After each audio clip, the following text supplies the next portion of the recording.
Hi, this is Ashin Singh, here with episode 2 of our latest true crime series from 2020 and ABC Audio, What Happened to the McStays.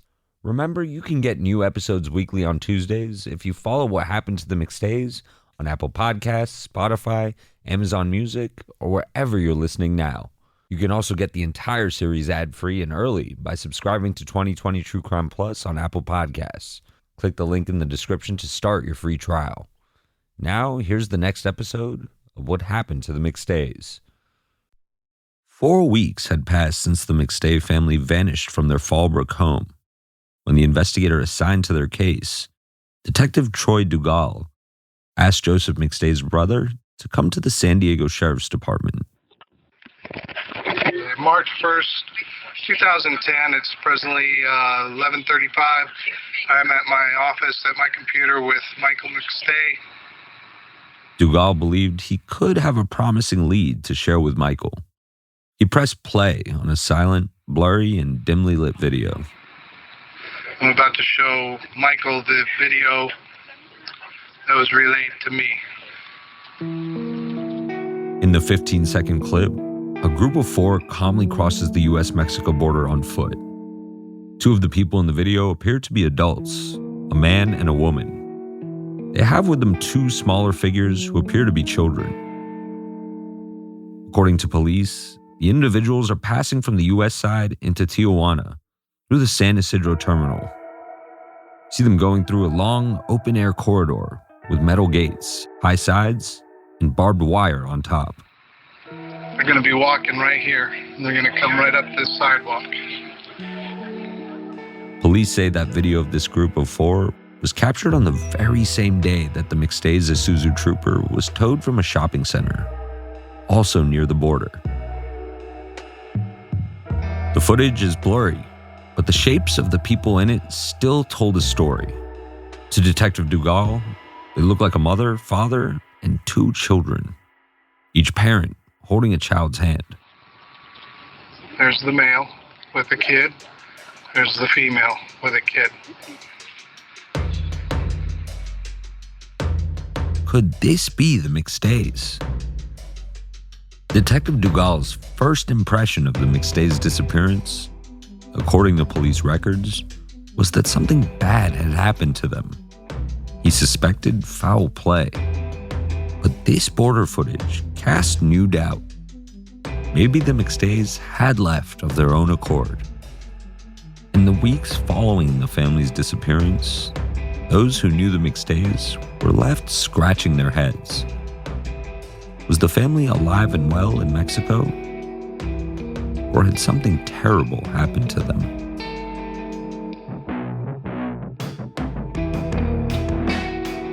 From ABC Audio in 2020, I'm Ashin Singh, and this is What Happened to the McStays. Episode 2, Missing?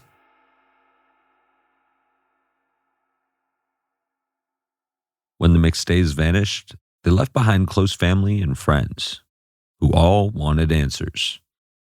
In 2011, Patrick McStay, Joseph and Michael's father, told ABC News that he started looking into the family's disappearance himself. I don't know what happened, okay? I'm looking for answers just like them. Let's look at everything. Patrick enlisted help from Joseph's friend, Gina Watson.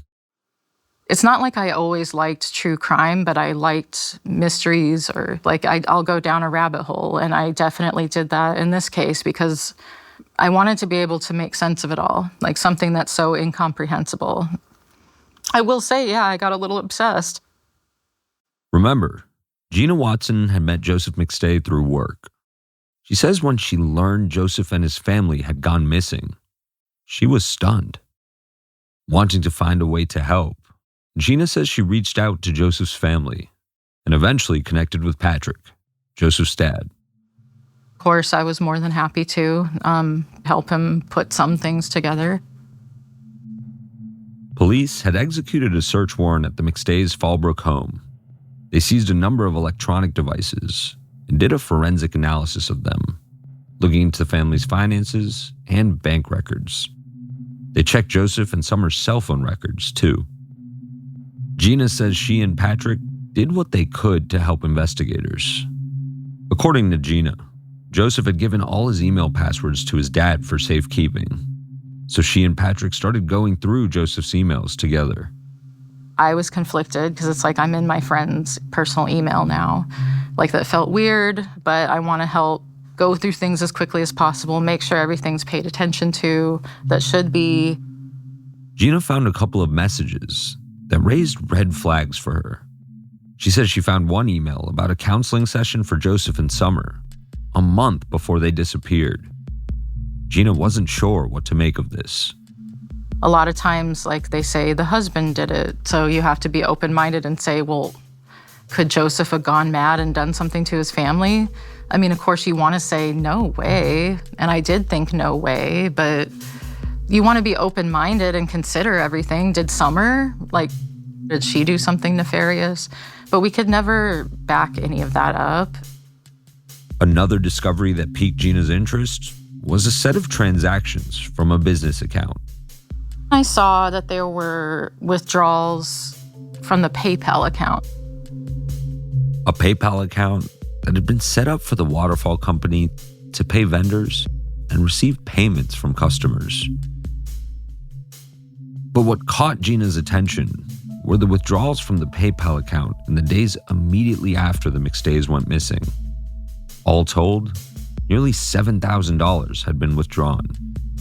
And so I was like, if they say they went missing on February 4th, could they have brought a laptop with them and he's doing business from a hotel somewhere? Is that what happened? So we're trying to piece this together.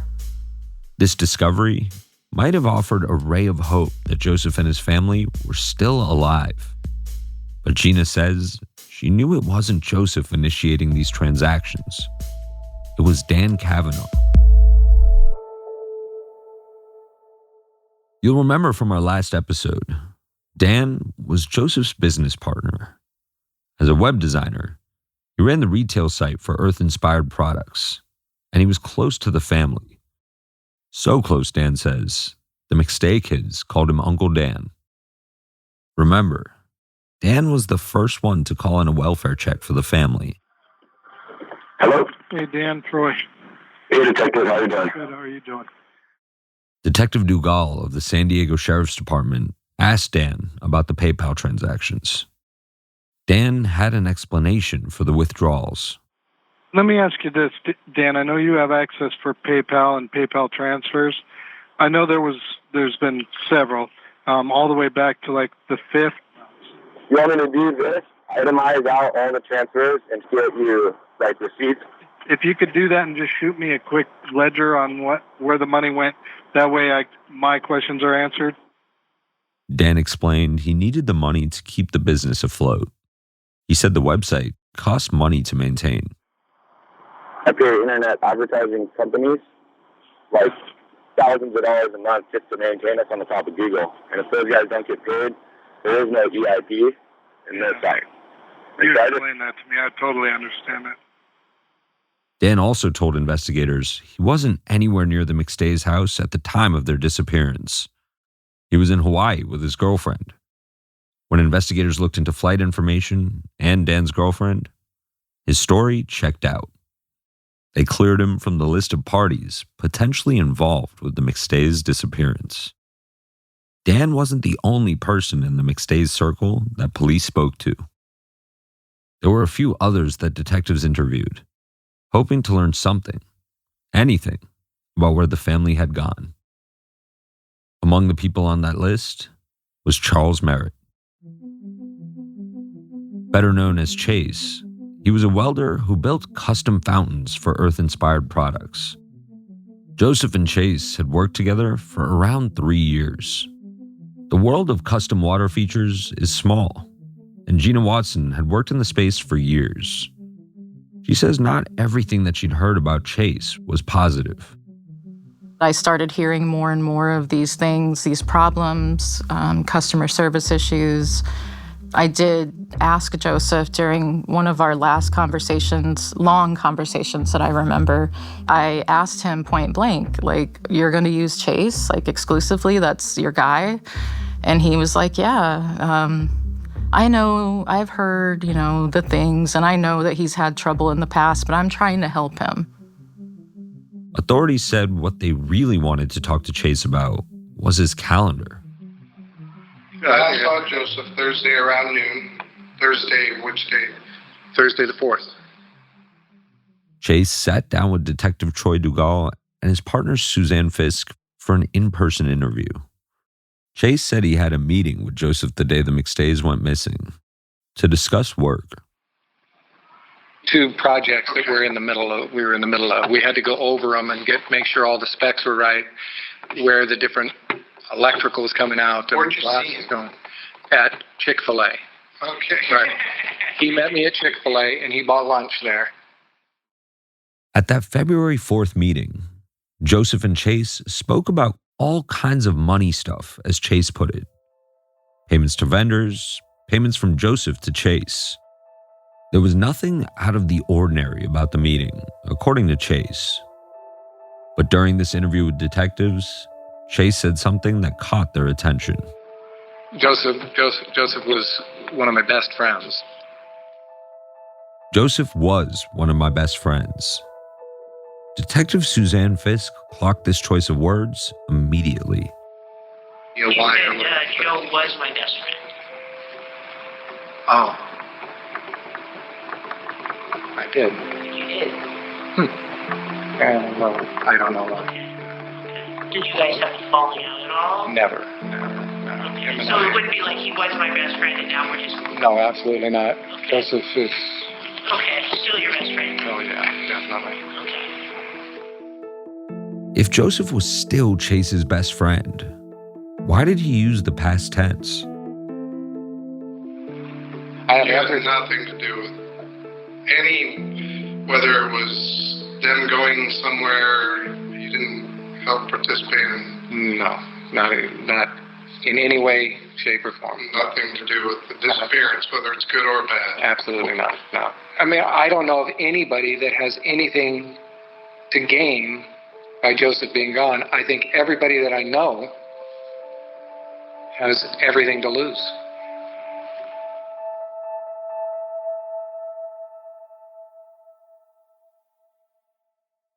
Chase told detectives that his whole business depended on Joseph McStay, that he and Joseph were close and talked almost every day for the last 2 years.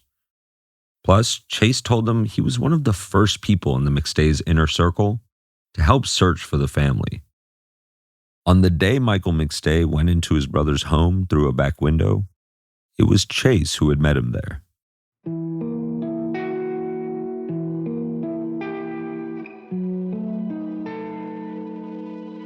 Before detectives ended their interview with Chase, they asked to collect his DNA.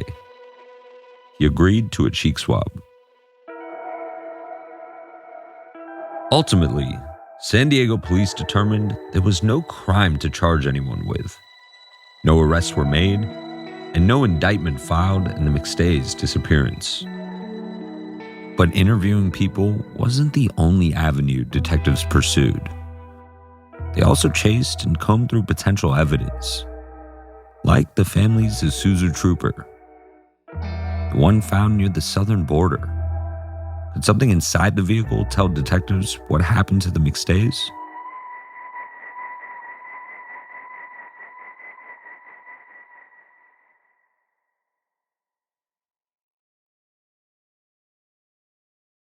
When police located the McStays' white Isuzu Trooper, they took it to the crime lab and processed it. What I remember that they recovered from the vehicle was some, I believe it was asthma medicine. And I think one of the boys was taking asthma medicine, which it's essentially a red flag when you see someone left medication in a car, especially if they were going into another country. Why wasn't his medication taken with him? This is Lieutenant Dennis Brugos, who you heard from last episode. He was Detective Troy Dugal's boss and oversaw the McStay investigation for the San Diego Sheriff's Department. Investigators collected DNA swabs, lifted fingerprints, and searched the SUV. According to authorities, there were no signs of struggle in the vehicle. If the Isuzu Trooper itself offered little information, the investigation around the McStays' home offered more leads. A police report shows that detectives spoke with the residents of Avocado Vista Lane. There was one neighbor that came forward with a surveillance video. A few doors down from the McStay residence, a neighbor had installed a security camera facing the street. Lieutenant Brugos' team took a look at the footage from February 4th, the day the McStays went missing. And lo and behold, at 7:47 p.m., Appeared to be a vehicle which looked like it might be their Isuzu backing out of the driveway and driving down the street, but we weren't able to get any kind of license plate number on it or anything like that. detectives also couldn't tell who was inside the car as it drove away. The video was dark and only showed part of the vehicle. But assuming it was the McStays' Isuzu Trooper leaving their driveway, police say there was a 4-day gap before it appeared again at that shopping center near the border. The drive from Fallbrook to the Mexican border takes about 1 hour. So where had the car been for the rest of the 4 days? While detectives puzzled over this new information, Gina Watson, who'd been doing her own digging, found a new potential clue. An email in Joseph's account about purchasing a Spanish-language software.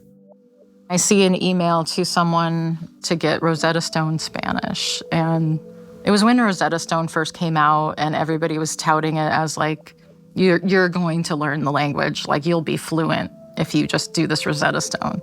So I think Summer was excited in the email. Was it possible the family had been learning Spanish to prepare for a planned trip to Mexico?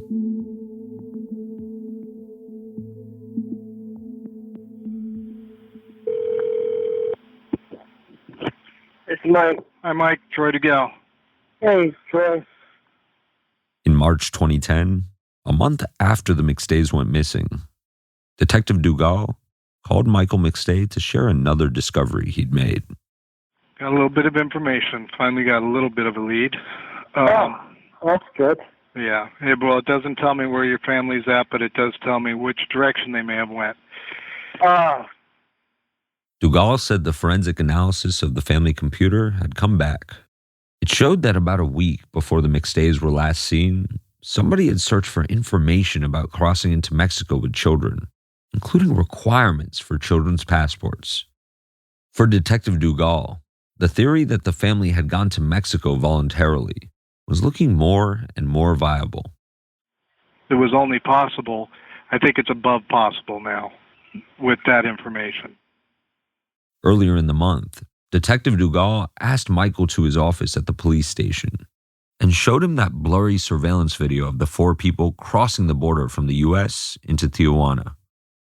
Police felt that if they could say definitively that the people in the video were Joseph, Summer, and the boys, then the footage could serve as visual proof that the McStays were alive and well in Mexico. Dugal and Michael watched the video several times, poring over every detail. Do you recognize that jacket? The kids, are they the right size for Gianni and Joseph? Yeah, it seems like, well, if I had to guess it, that would be the younger one, Jay, and right. That would be Gianni. I can't tell. Can I watch it in like real time so I can tell my brothers how he walks, you know? The detective pointed out that the children were wearing beanies like Gianni and Joseph Jr. often did, and that the height and size of the adults and children seemed to roughly match the McStays. But Michael said he needed a better shot, a better angle to know for sure. Detective Dugal said that wasn't likely. Here's what I can tell you. We frequently get cases that involve Mexico. We know where cameras are, and we know what images are good. For people going into the border, this camera is by far the best. It may have been the best footage available, but Michael still wasn't convinced it was, in fact, his family in the video. He said the walk of the female adult wasn't consistent with Summer's walk, and he didn't recognize the jackets the adults were wearing. Were these four figures on the screen the McStay family or not? I can't tell from that, sir, at all. No idea. Detective Dugal had his doubts too. But that doesn't. I don't know that anyone would be able to tell. If that was my sister walking across her, I don't know if I'd be able to tell. So I can't recognize anything. You don't know, good or bad. It's just, unfortunately, neither can I. Am I wrong or different? I can't tell. And I'll tell you what, this whole case has been a lot like that. A mystery that was feeling impossible to make sense of. A dark, blurry image offering nothing recognizable. After weeks of looking for evidence of foul play, Detective Dugal hadn't found any. In fact, to him, all the available evidence was pointing in the same direction, that the McStays had left the country voluntarily. Michael, I currently can convince somebody who has nothing to do with this case that there's a stronger likelihood that they're alive and south than I can convince somebody that they were abducted or being held. There's no ransom. No law enforcement has come across any suspicious circumstances, persons, people who have been killed. And then we have things like this. Things like this, as in this border crossing video. But was there more to the story of what happened to this family?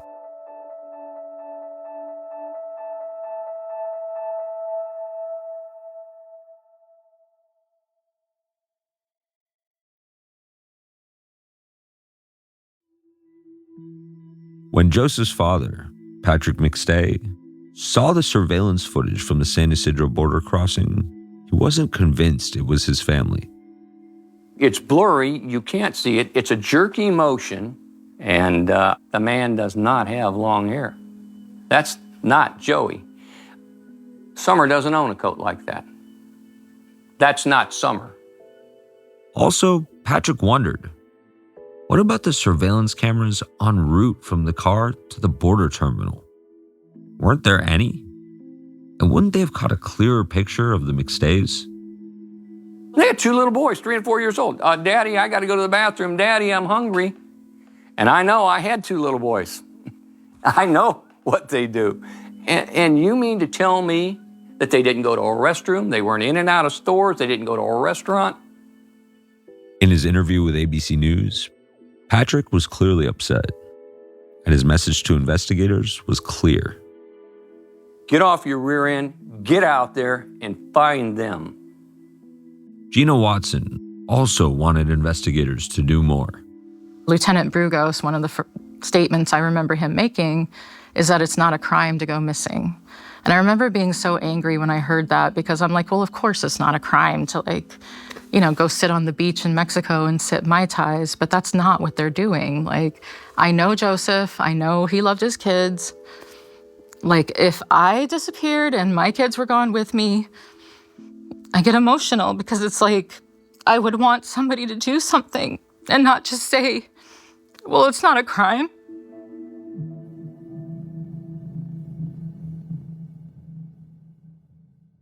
While detectives worked on the case, the media seized on the story, both local and national. The McStays' disappearance was featured on Nancy Grace's headline news.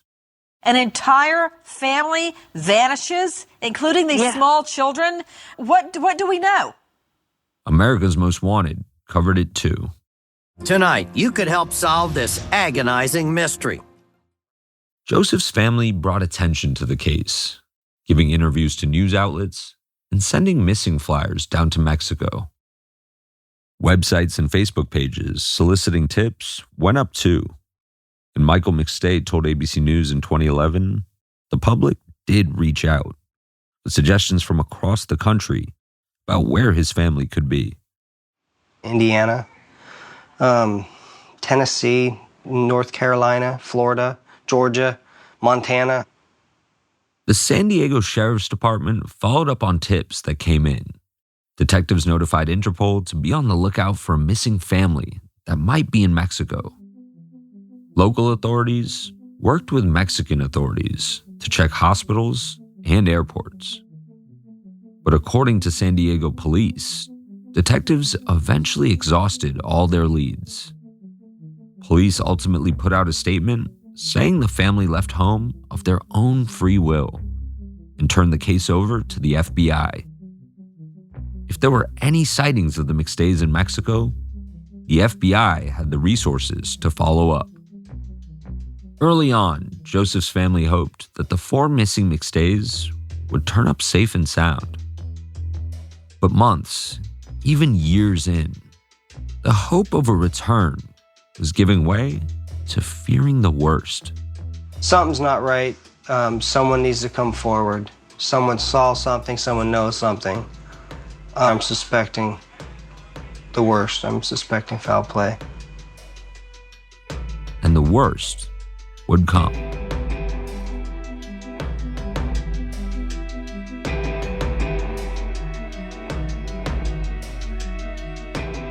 What Happened to the McStays is a production of ABC Audio in 2020, hosted by me, Ashin Singh, produced by Madeline Wood, Vika Aronson, Audrey Mostek, and Kiara Powell, with help from Sabrina Fang and Camille Peterson, edited by Gianna Palmer. Our supervising producer is Susie Liu. Music by Evan Viola, mixing by Evan Viola and Bob Mallory. Special thanks to Katie Dendas, Janice Johnson, Chris Donovan, Joseph Ree, Sonny Antrim, Alyssa Stoller, Xander Samaras, Tom Berman, Indra Delisaham, and Blue Browning. Josh Cohan is our director of podcast programming. Eamon McNath is our executive producer.